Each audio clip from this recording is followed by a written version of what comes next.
Don't know if you've ever heard of Canadian psychologist and best-selling author Jordan Peterson. He's only got like a gazillion followers. I saw him on his tour to Australia in 2019, curious about what would cause thousands of young adults to flock to hear him in person. A highly influential teacher, Peterson frequently analyzes and applies insights from key thinkers, quoting Jung, Rogers, Nietzsche, Piaget, Dostoevsky, just to name a few. Likewise, for Jewish teachers in the first century, who quoted prominent rabbis and commentaries to give weight or credibility to their truth claims. Yet Jesus was nothing like this.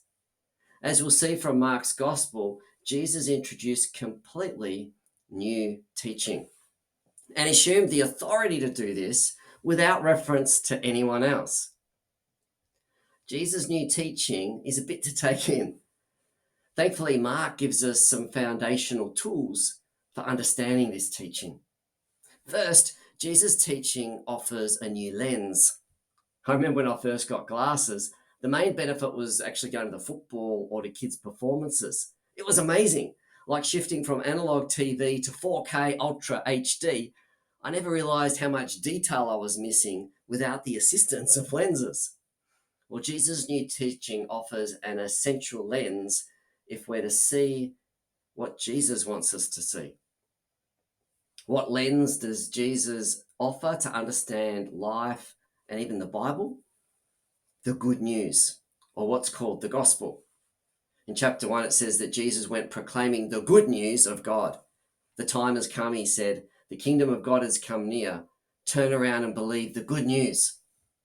Now, details of what this good news involves are unpacked in each of the 4 gospel accounts in the Bible, but has something to do with following Jesus into his kingdom through turning around and believing.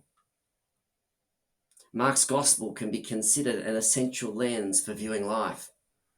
Life can get a bit blurry with so much to take in and process. Jesus' new teaching in Mark offers a lens to see life more clearly. Second, Jesus' teaching in Mark offers a new frame. You may have heard someone threw soup at Da Vinci's Mona Lisa, but the famous painting remained undamaged behind glass, where it's displayed in an ornate, thick timber frame within the center of an entire wall, displayed in the Louvre in Paris. Framing highlights what's different or special within it by providing a border or context to appreciate what's contained within. So Mark's gospel starts with the beginning of the good news about Jesus the Messiah, the Son of God. This is what Mark's about. And spoiler alert, the longer ending closes with appearances of the resurrected Jesus, who then goes up to heaven and continues to work through his followers. These words frame the entire gospel of Mark as we now have it, about how Jesus, the Messiah, which is the Hebrew term, or Christ, the Greek term, is the promised one as God's own Son.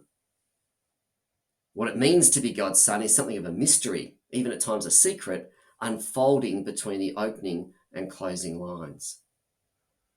Life can be overwhelming with too much to take in. Jesus' new teaching in Mark offers a frame to distinguish what really matters.